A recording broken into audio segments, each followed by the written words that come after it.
Okay, so I'm going to go over the study guide for your final exam. Dun dun dun. All right, so just like the others, 40 multiple choice, a couple true false in there, and two short answer essays. So I'll go through those. Okay, so first with chapter 11. So what I'm looking for as far as the information revolution is the recent social revolution that was made possible by the development of the microchip in the 70s, right? So, the fact that now, because of the microchip, we can manage information in ways that we couldn't before. Like a computer went from being the size of a big room to like in your hand, right? And part of that change in the economy has resulted in what they call knowledge workers and service workers. So that's what I'm looking for that one. Um, Capitalism versus socialism is, the idea that socialism is an economic system based on collective ownership of the means of production, while capitalism is an economic system based on the laws of the free market. As far as unions in the past and present, that's kind of vague. What I'm looking for there is just what results unions' collective resistance strategies brought us. So some of those that they talked about in the book are the 8-hour workday, what they call weekends, right? Those awesome things. Not to mention just dealing with labor law stuff like outlawing child labor. And of course, they instituted what we now use as the minimum wage. So when it comes to globalization, again, vague. What I mean by this one is just the cultural, economic, and political changes that result from increased trade and exchange. So in that economic aspect, the trade and exchange globally, and the consequences that come with it economically and politically and culturally. Anyway, transnational corps are just companies that manufacture, distribute, and market goods all over the globe. They often can influence the economy by pushing trade deals that benefit the companies that they own, which often exploit workers around the globe, right? So they kind of can shape policy in their own interests. That's why transnational corporations not so much.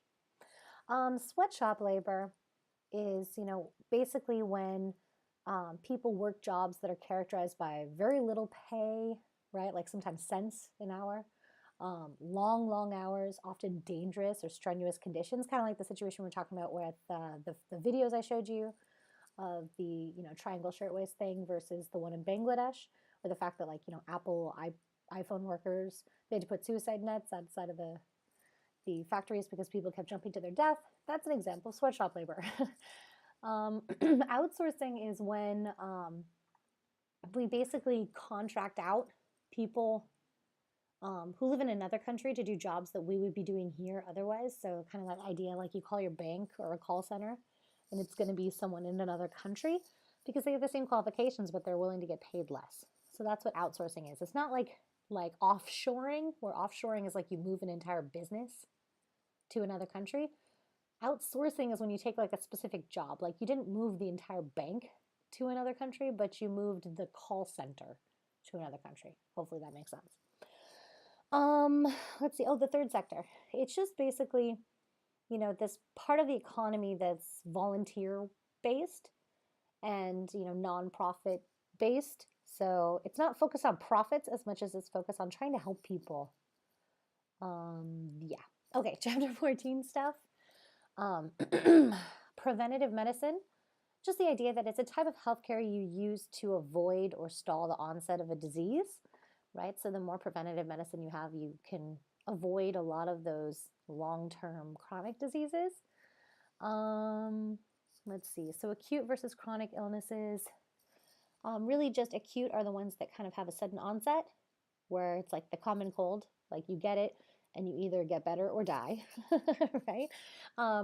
While the chronic diseases are ones that, it takes a long time to develop them. So we talked about that, like cancer or diabetes or something like that, that might not be detected until later. So that's why preventative medicine helps deal with those chronic diseases. Medicalization is the process by which some behaviors that were seen as individual issues are now seen as medical issues. So the examples I talked about in the lecture were like ADHD or obesity, things like that. Again, remember, there is a lecture on chapter 14. You might want to listen to it before you take this exam. Let's see, what else? Oh, food deserts. So those are communities where residents really don't have access to healthy, affordable food, right? So, they tend to be in densely packed urban areas where, people are more likely to find, convenience stores or mini marts than grocery stores. So that, can impact whether or not people have, decent health outcomes. Deprivation amplification is the idea that, we all have some genetic risks of disease by birth, but that your disease risks can be affected by the conditions in which you live, right? So those social factors in which you live, like, being next to pollution or only having access to crappy food, like that's going to affect those specific disease risks. Let's see. Power of the institution. It just means that, like the example I gave you was the idea that the institution, once it defines a person, it's difficult to undefine yourself that way. So, like if you're put in a mental hospital and you're labeled insane, it's very difficult to convince someone that you're not insane, right? And there's been cases where people have been locked up that weren't insane. But, it's the institution itself is so powerful to kind of say, well, anyone that was in there must be crazy, right? In a similar way, our criminal justice system does that to make deviant criminals. Let's see, the sick role. So that's the idea that, you're not really expected to do your normal stuff. Like you're not expected to take care of your kids or go to work or go to school or do your normal stuff when you're sick, right? So you kind of get an exemption from stuff when you're sick. Not me as much. I'm still lecturing. Anyway, rescission is the practice of insurance companies where they'll cancel your coverage when you become sick so they don't have to pay for, making you better. And bioethics, if you listen to the lecture, I kind of go off on that for a minute, is the study of the controversial moral issues related to scientific and medical advancements. So, I gave you guys the example of Monsanto and all the kind of craziness with that and how that affects, there are moral issues centering around science because science and technology develop so quickly that we don't often stop and say, wait, why? Why are we doing that? Right? It's like, oh, we can clone people. Look, we cloned this sheep. Okay, cool. But why? Why do we need that? Right? So there's often kind of like a split between the moral and the scientific community when it comes to those kind of advancements. Let's see. Chapter 15. Okay, so urbanization is just the movement of people from rural areas, the more, spread out rural areas to cities, metropolitan areas. So that's urbanization, a movement from one to the other. Urban density is just, basically the concentration of people within a city. So measured by the total number of people per square mile, right? So how many people are in an area is the density of it. Sprawl is the derogatory term we apply to expansion of urban or suburban boundaries. So often, like the idea that they expand certain metropolitan areas, but it's often with those kind of housing developments that all look the same, or poorly planned developments where it's like all strip malls or things like that. That's what they call sprawl, like just kind of building for the sake of building, but not really with a thoughtful impact of how it's going to affect the environment, how it's going to affect the communities, any of that kind of stuff. White flight was the movement of upper middle class white people leaving the cities for the suburbs, especially in the 50s and 60s, where people were coming back from, the World War II in the late 40s with the GI Bill, basically making it so a lot of, lower middle class or middle class white people could move from urban areas into the newly built suburban areas where they were able to use their GI Bill to get a down payment on a home. But service members of color, such as African American service members, were not allowed to use their GI Bill in the same way, even though they fought alongside these white service members. There were deeds at the time that said white only. And so there was whole neighborhoods that just prevented any people of color from moving there. So they call it white flight because basically all the people that could leave the cities did financially.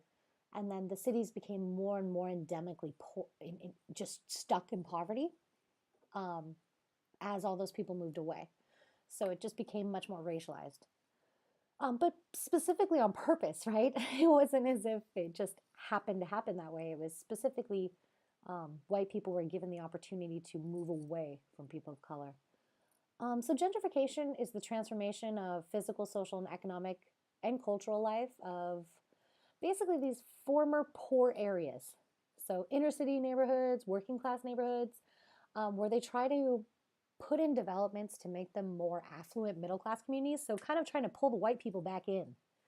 So kind of the opposite of white flight, right? It's more like you have these developments like um, in Fullerton, for example, by a lot of the colleges, you see a lot of these high-rise apartment buildings being built where I wish I could live there. I can't afford it. They have like studio and one bedrooms for like over $1,800 for like a 400 square foot apartment. And they're beautiful, don't get me wrong. Like the amenities are beautiful and they're like located like walking distance to downtown Fullerton.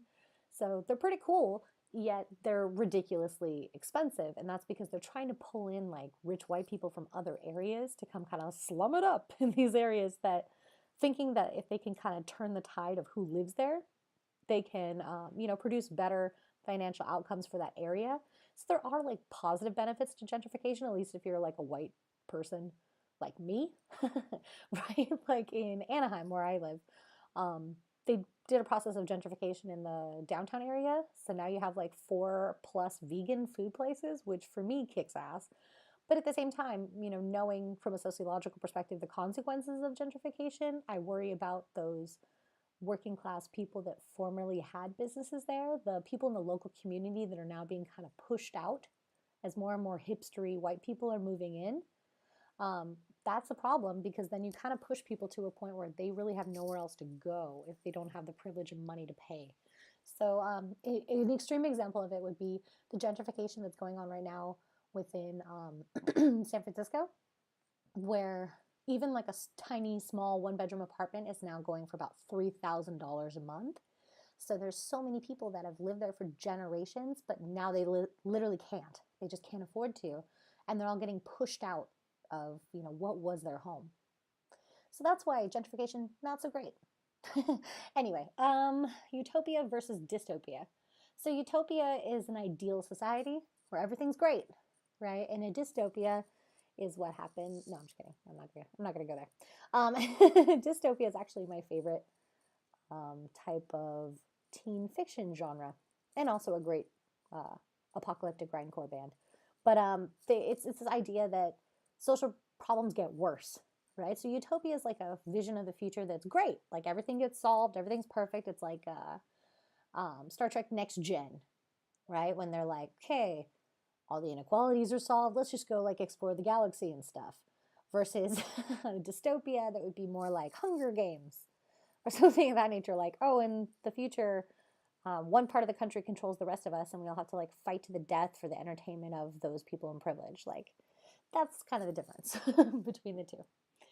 The bystander effect is the social dynamic where the more people that are present in a moment of crisis, the less likely any one of them is to take any sort of action. So that was like the Kitty Genovese thing where she got stabbed to death on the street and there was a bunch of windows watching it, but no one called the police because they all assumed someone else will do it, right? So the more people that are there, you would think the more people would take action, but oftentimes they assume someone else will do it and they don't feel personal responsibility to help. Let's see, switching gears. Environmental sociology. It's just a study between, the interaction between society and the environment. So looking at the social causes and consequences of environmental problems. Biodiversity is just really kind of the variety of species and plants and animals that live on the planet at any given time. Political economy of the environment. So the political economy of the environment is very neo-Marxist or Weberian approach. So that conflict theory approach of looking at the environment. So trying to understand how organizations, and typically when they're talking about organizations in a financial context, they're talking about corporations, how these organizations can use the environment to their own benefit, and how often because they have power, corporations can, use the environment in ways that are supported by the political systems and policies. Environmental sociology, biodiversity, talked about that. Let's see. Human exceptionalism. So this is the attitude that humans are basically not animals, that we're exempt from the natural ecological limits, that, they're all animals and we're better than that, right? That's human exceptionalism. Environmental racism is any environmental policy that negatively affects individuals, groups, or communities because of their race or ethnicity, right? As we talked about in class, the idea that people live in very toxic environments often because of their race, or work in more detrimental work situations because of their race. So that's not great. And an ecological footprint is just the estimation of how much land and water it takes to produce the stuff that you use, right? So, and also to assimilate the waste that you generate. So, just kind of being aware of how much of an impact you make on land and water because of the choices you make in your own life. When it comes to chapter 16, social change is just basically the the transformation of a culture over time. Let's see. Collective behavior is behavior that comes from the formation of a group or crowd of people who take action towards a shared goal together.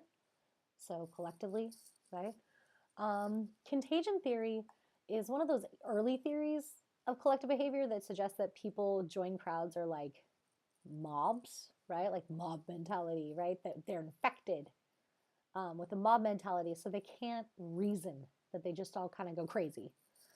Emerging norm theory is a different theory of collective behavior that assumes that individual members of a crowd make their own decisions, that they develop and create norms through others' acceptance or rejections of their behaviors, that it's not so much like a mob thing where they just are all infected with craziness, but that they act according to how people respond to them within the group. The tragedy of the commons is a social dilemma where people tend to overexploit public resources, which can degrade those common resources, right? So if we give everyone access to, let's say water, but one group or one person decides they should have as much water as they want, right? This kind of idea of like during this drought time, right, where they were asking people to restrict their watering, it would kill me every day. I would come home, my neighbor is like constantly watering, like constantly every day. And then every night the sprinklers would go off, even though they were supposed to only be watering on Thursdays. That kind of thing, that people can often overexploit a public resource, which screws it for everybody, right? We're all going to have an issue with water in Southern California, not just that neighbor that is throwing it all on his lawn, which is such a huge waste of water. At least if it was like a garden or something that produced something, it wouldn't be such a waste. The Voting Rights Act is basically a law that was passed that made poll taxes, literacy tests, and other things that prevented people from voting illegal. So, as seen in the movie Selma, which if you haven't seen it, you should probably watch it. It's really amazing. But it really focuses on why the Voting Rights Act was so important, even though the Civil Rights Act was supposedly, protecting people's right to vote. But it didn't really happen until the Voting Rights Act specifically put in measures to make sure that people couldn't be pushed away from voting because of who they were. Mobilization theory basically says that practical constraints can help or hinder social movements' actions. Globalization, in this context, is the increasing connectedness between economic, social, and political systems all over the world. So, the way that systems kind of get influenced by each other. Cultural imperialism is how cultures are influenced through adopting another culture's products, right? So you don't imperialize through tanks or whatever, you do it through your consumer products, right? Which can be seen in like the influence of the white Western culture where, skin bleaching cream is like one of the most popular products sold all over the world. So you can see how like the impact of the media impacts the kind of products that are sold. And cultural leveling is how societies lose their uniqueness and become more similar as they exchange more and more across cultures. And then when it comes to these essay questions, I just want you to define what environmental sociology is, which I totally did a couple minutes ago back in this whole thing. And I want you to explain why it's important to understand, interpret, and prevent devastation to the environment that is socially justified. So, meaning that if we don't see it as a social issue, then we're not really even looking at it as a natural or biological issue as well.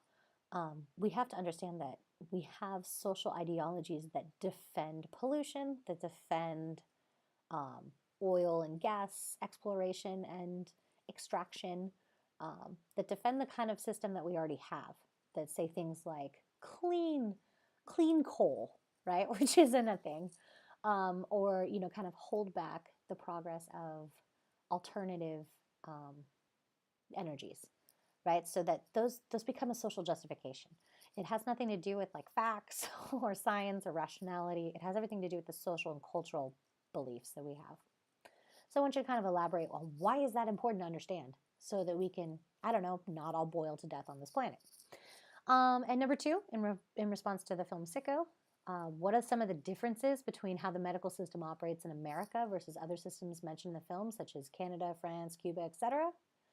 And what are the ideological values that shape this difference? Hint, meaning the answer. It's that whole me versus we, right? So I really want you to explore what that means. Why does our culture have a me, like that thing I was saying before, like Finding Nemo, like mine? Like, why do we have that versus other cultures have a very we, like, we're all in this together. We're all one nation together. Like the best of us will provide for the least of us, right? What makes our culture different?